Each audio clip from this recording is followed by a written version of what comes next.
Hi, I'm Henrietta Barker. I'm really happy to be here. I'm going to talk to you about 5 secrets from a recruiter because I am a recruiter and the host of the Assistants Together podcast.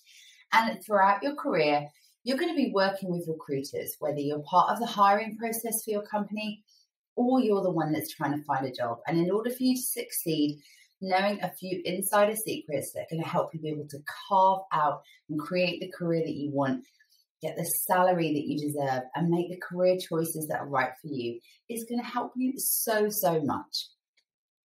You might be thinking, okay, Hen, I'm happy in my job at the moment. I like the team that I work with. I get paid a good enough salary.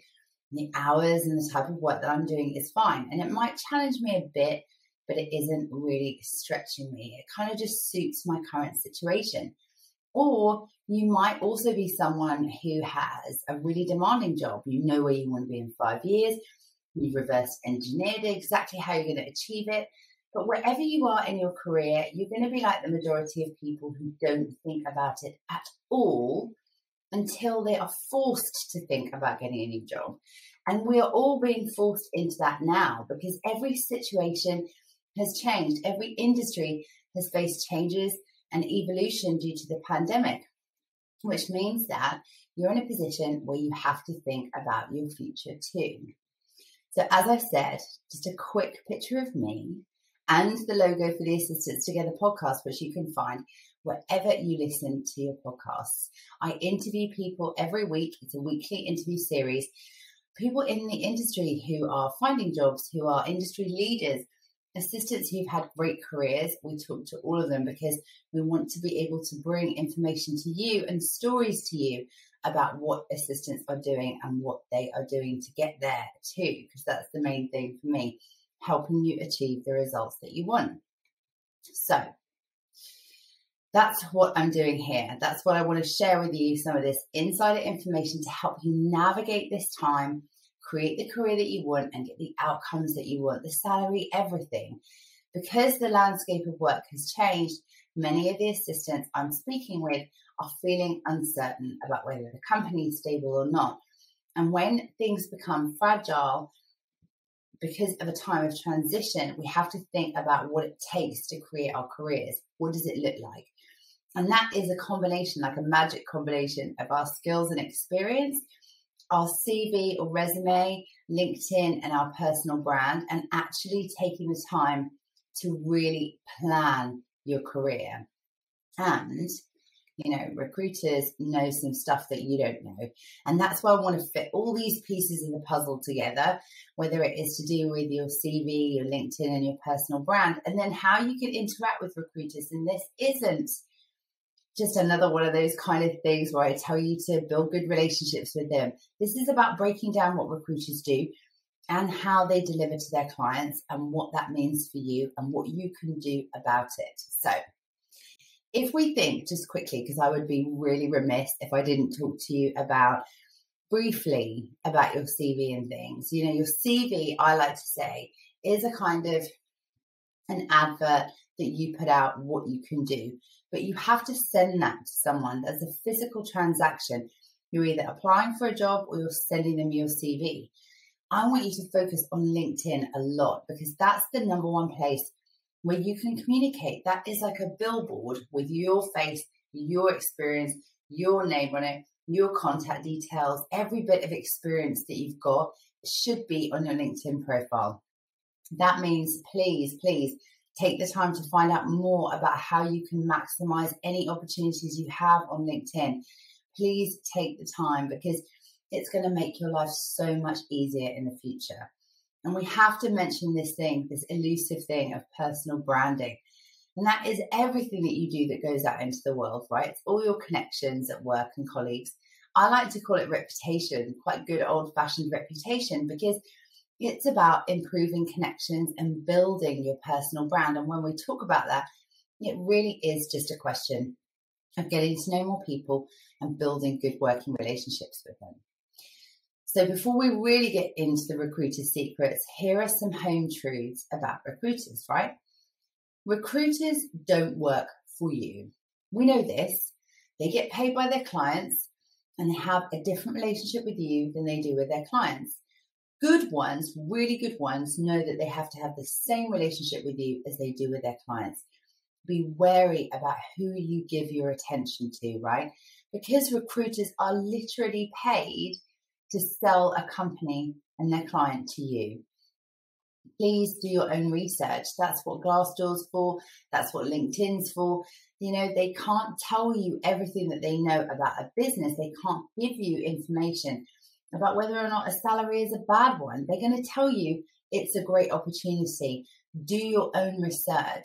Recruiters' hands are tied in a number of ways because of how people are remunerated for the work that they do. And that isn't that they're bad people or that they are bad at what they do. There is a dynamic at play based on a business model that I am sure, had nothing to do with setting up. But knowing these facts, all it is going to do is empower you, because these secrets I'm going to go through are the things that are going to be able to change your relationships with recruiters, find really excellent ones that you want to work with, and get the results that you want. We all want results at the end of the day. We don't want to be building relationships with people where we can't actually have a good working relationship and get good results. So secret number one is there's no such thing as a good or a bad market. The market is the market, right? It is effectively just a supply and demand issue. It isn't bad necessarily. It's about inventory. If there's a scarce amount of jobs, then there's going to be lots of applicants. If there are lots of vacancies, then there won't be many candidates to fill those jobs. That's natural and normal in any industry. So stop asking recruiters about the market. They don't know any more than you do, because all they're looking at is their market, their clients and their client base. If they worked heavily in financial services like I did years ago, then all their clients would have stopped recruiting at a very pivotal moment. And if they work in tech at the moment, they may have an enormous amount of jobs. Research the market yourself, know what is going on, and then you can arm yourself with the knowledge about how to move forward. It doesn't mean you're not going to get a new job if the market is bad. So if that's the case, and the reality is that it's about supply and demand, it's your job to research the jobs that are available to you, how many there are, and what opportunities there are in the world, what kind of skills people are looking for, what kind of demands have clients decided that they want to make now that the market is this way. So a quick disclaimer, because I know that if you are looking at jobs, then that means that you can see how many people have applied for each job. And that can make things feel so much harder. But that's only because we haven't had this feature before, right? We've always had lots of applicants for certain jobs, and that doesn't mean that they're all suitable for the job. So please never let the volume of people put you off.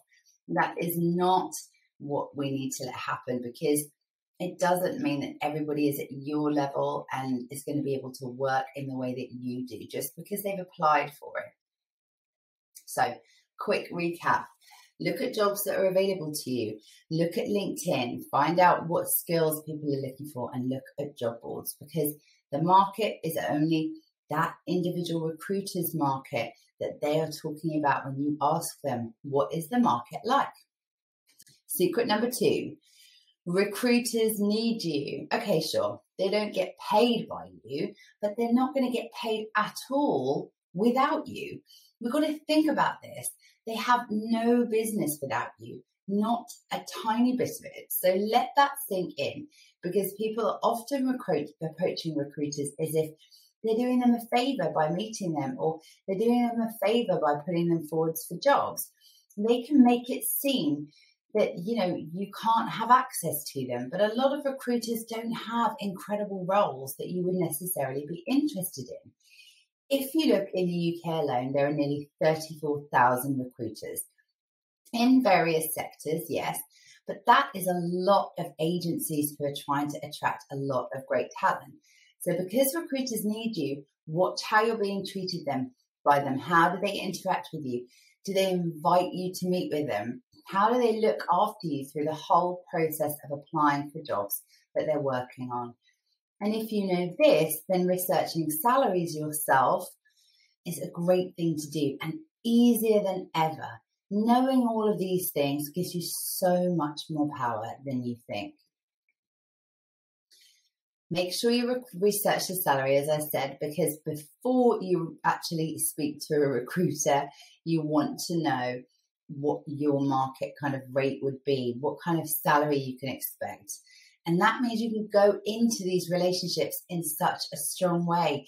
You can create good relationships and be an advocate for yourself with recruiters and companies if you have to negotiate with them too. It's all right, because you're probably doing direct to company applications as well as talking to recruiters. What kind of salary do you need? What location do you want? Type of work, industries? Don't just get sucked into opportunities because someone says it's a great opportunity for you. You know what a really good opportunity for you looks like and what doesn't look like, okay?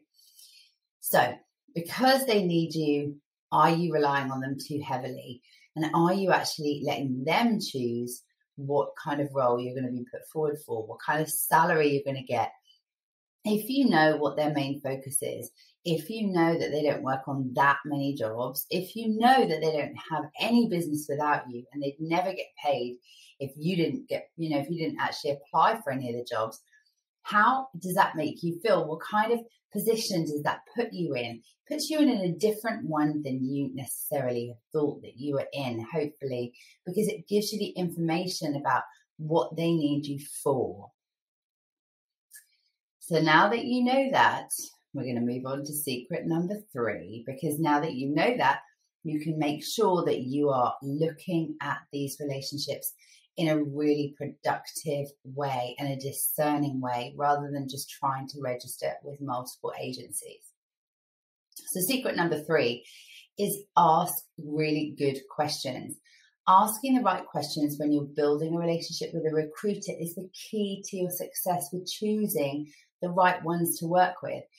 It's an investment of your time bothering to register with them. And because of LinkedIn, they aren't the only people that have keys to these jobs anymore. So why are you going to take the time to meet with them only to languish on their database for months or even years? That's not why you're investing your time. So asking the right questions is going to help you identify if you want to spend that time on them with no actual return. Ask them what their client base is. Who do they work with? How often do they work with them? And what industries they work with them? Keep asking these kind of questions. What kind of jobs do they work on? Are they transactional roles or business assistant roles? What kind of salaries do these jobs have? Ask them what roles they have in mind for you now. What stage are those jobs at? Or are they already in progress? Are they right at the beginning? Do they think that there are opportunities for you now? Because that's important. You have to decide if you're prepared to register with them now, or maybe in the future when they have a good opportunity for you. And keep asking these kind of questions. Ask them so that you can identify what the process is going to look like for you. We also want to know if maybe, if you're a front runner for a job, what kind of competition they've got, what kind of competition you've got. Are the person that they're putting forward, are they for benchmarking? What kind of interview you're going to have? Is it behavioral? Is it competencies? Or is it an informal one? Make sure you are really asking the questions that are going to benefit you.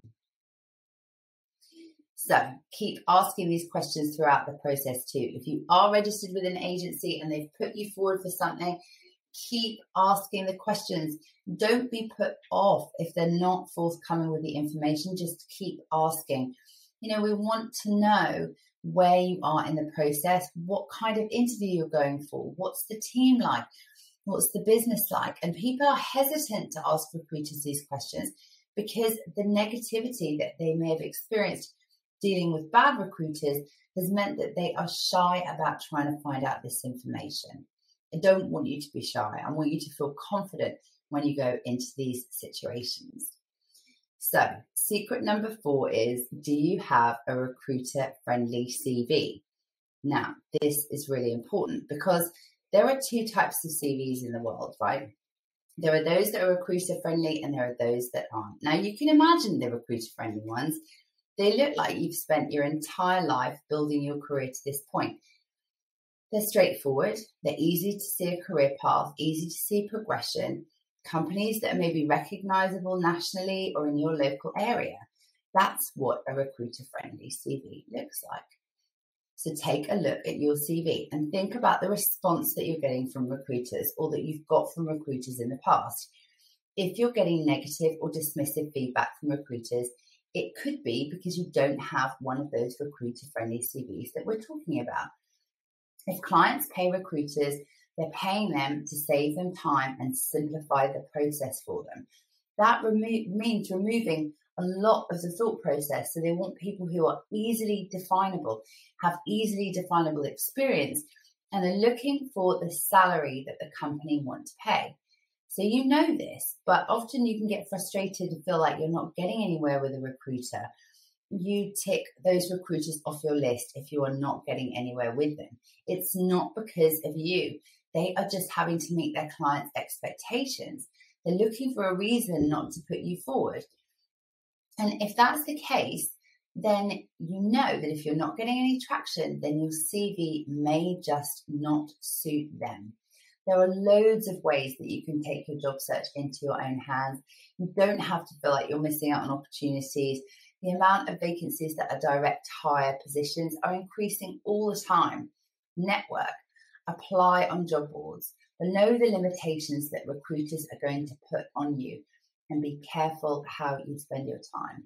A quick tip for you about CVs is to just identify what companies are looking for, research and investigate the skills that they want and the terminology that they use. It's going to help you so much. So, research, network, and direct reply. If you feel that your CV is not recruiter friendly, you may have a few different ways that you're going to have to go about being a bit more creative. Maybe look at ways you can work on your CV to make it more recruiter friendly. I know that's why people ask recruiters how they'd like their CV to be. The problem with that is that you're going to get so many different people's opinions about what your CV should look like.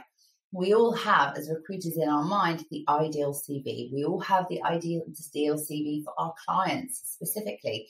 So get some opinion, but make your own mind up about how you want it to look. Make your own mind up about how you want it to feel. Feel confident sending it to people. If they want to change it and make changes to your CV, recruiters can do that. But don't keep chopping and changing your CV just to suit everybody else all the time. Be confident in what you have written. That's why we talked about your CV, making sure your LinkedIn profile is right and your personal branding is good too before. Secret number 5. Now, this is probably my favorite, and it is the last one, but it is so much of a favorite for me because this is where it gets really interesting. I want you to learn to negotiate, okay? And I'm pretty sure this isn't something that anyone's asked you to do, but negotiation is something we like to outsource, right?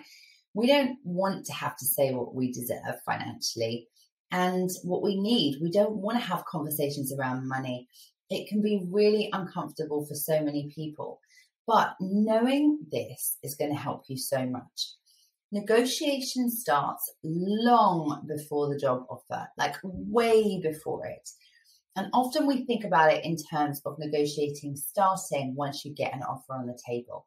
But it actually starts when you write your CV, when you research salary levels from job boards and adverts, and don't just ask recruiters what kind of salary you're going to be able to command. It starts when you tell someone what salary you will accept for your next role. Too often we're leaving this up to recruiters, and they're not going to be able to give you the information that you need, not because they don't want you to have a great salary, but because maybe their client base doesn't pay very much, okay? Maybe they don't have the same kind of clients that are going to be able to match that salary. So they'll say something like, well, that's such a high salary, you won't be able to get that. They may even tell you it's unrealistic or impossible.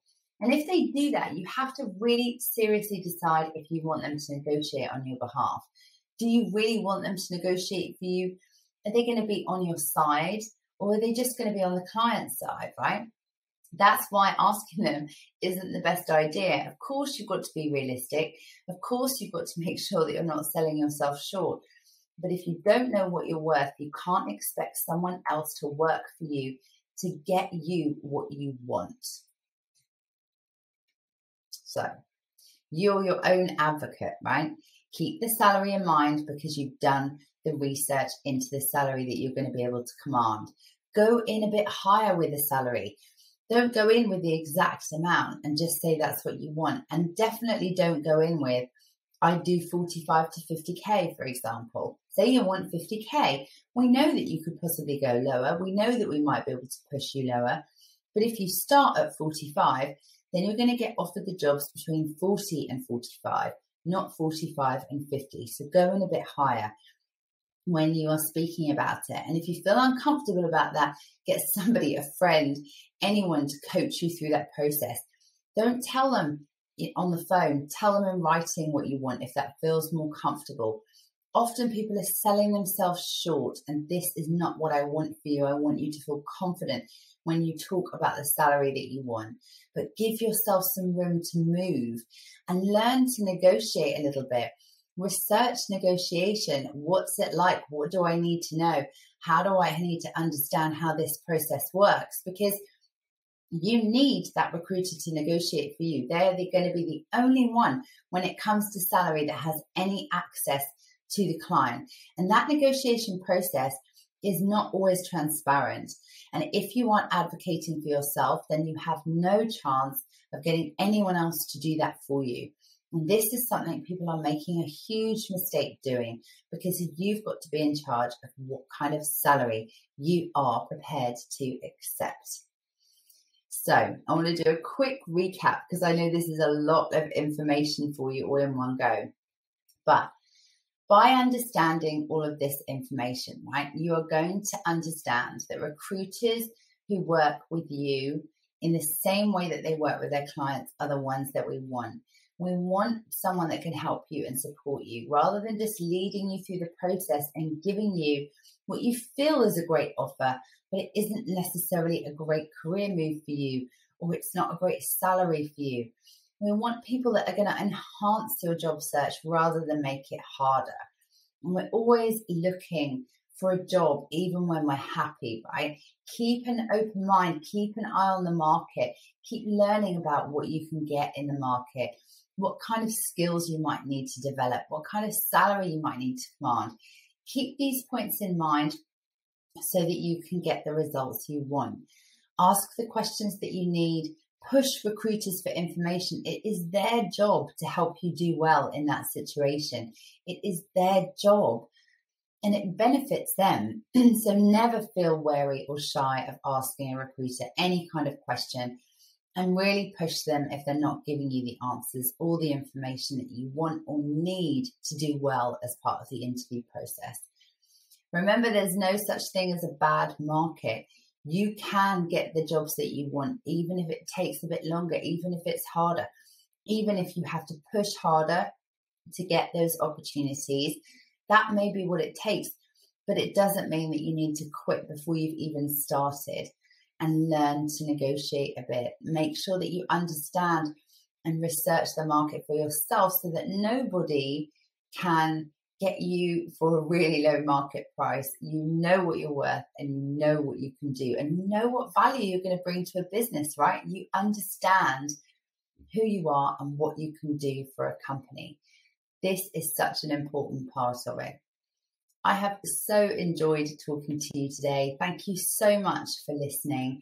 And let's stay in touch, right? I would love to hear from you. I'm available for questions.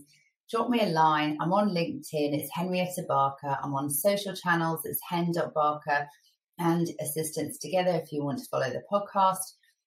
Let's keep this conversation going. I'm so interested to hear how you get on putting these things into practice. And I hope you really enjoy Future Assistant. I know that Nikki has gone to a lot of trouble to make this an incredibly exciting event for you. And I'm really pleased that we had the opportunity to spend a bit of time together today.